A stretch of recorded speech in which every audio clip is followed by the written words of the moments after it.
श्रीमात्रे नमः। ॐ श्रीवाराहीदेव्यै नमः। अथ श्रीवत्स्यवाराही स्तोत्रं ध्यानं। तारे तारिणि देवी विश्वजननि प्रौढप्रतापान्विते, तारे दिक्षु विपक्षयक्षदलिनि वाचाचलावारुणी, लक्ष्मीकारिणि कीर्तिधारिणि महासौभाग्यसंदायिनी, रूपं देहि यशश्च सततं वश्यं जगत्यावृतम्। अथ स्तोत्रम् अश्वारूढे रक्तवर्णे स्मितसौम्यमुकाम्बुजे, राजश्री सर्वजन्तूनां वशीकरणनायिके, वशीकरणकार्यार्थं पुरा देवेन निर्मितं, तस्माद्वस्य वाराही सर्वान् मे वशमानया।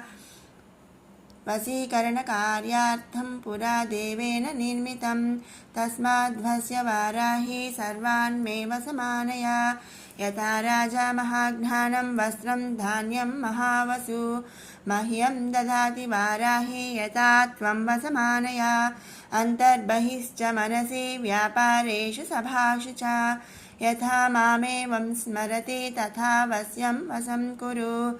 चामरं दोलिकां छत्रं राजचिह्नानि यच्छति, अभीष्टं सम्प्रदो राज्यं यथा देवी वशं कुरु। मन्मथस्मरणाद्रामारतिर्यातु मया सह, स्त्रीरत्नेषु महत्प्रेम तथा जनय कामदे।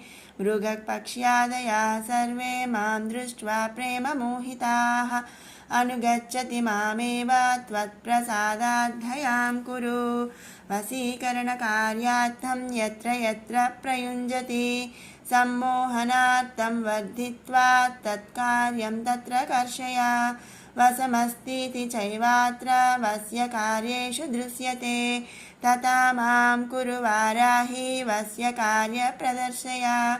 वशीकरणबाणास्त्रं भक्त्या पद्धिनिवारणं, तस्माद्वस्य वाराही जगत्सर्वं वशं कुरु। वश्यस्तोत्रमिदं देव्या त्रिसन्ध्यं यः पठेन्नरः, अभीष्टं प्राप्नुयात् भक्तो रमां राज्यां यथापि वः। इति अथर्वशिखायां वश्यवाराही स्तोत्रं सम्पूर्णम्।